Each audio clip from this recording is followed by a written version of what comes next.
si tu devais présenter Akili Partners, justement, ce serait quoi? Akili Partners, c'est une agence jeune dans l'énergie. Voilà, c'est une agence qui a envie d'en découdre et qui a envie de penser justement des formats et des activations voilà, pour nos clients différentes, disruptives. Là, on est justement au cœur du Festival de Cannes et on place voilà, un talk à la Oprah Winfrey sur le sport, l'audiovisuel. Donc voilà, on aime être disruptif, mais aussi, comment je pourrais dire, transmettre un petit peu nos valeurs en fait et rester authentique. Donc penser voilà, des formats vraiment où on vit.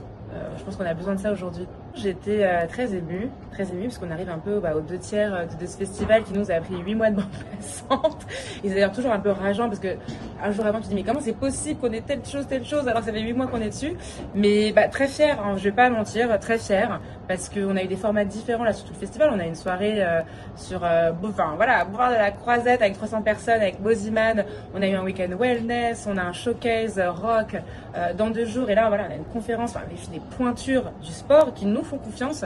Donc beaucoup de reconnaissance, beaucoup de gratitude et juste de l'envie de retourner au travail.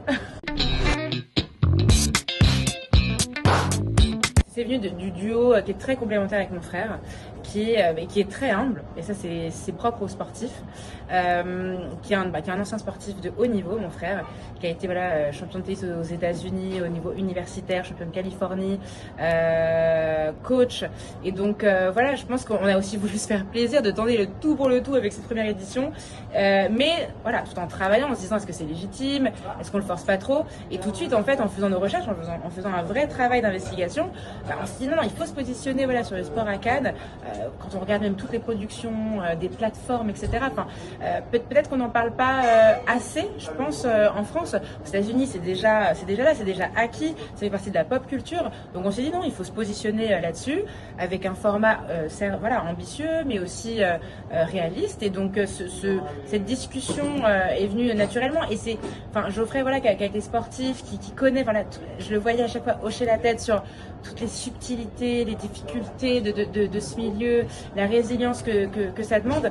En fait, c'était naturel forcément de penser à un format intimiste où on se livre. Ouais.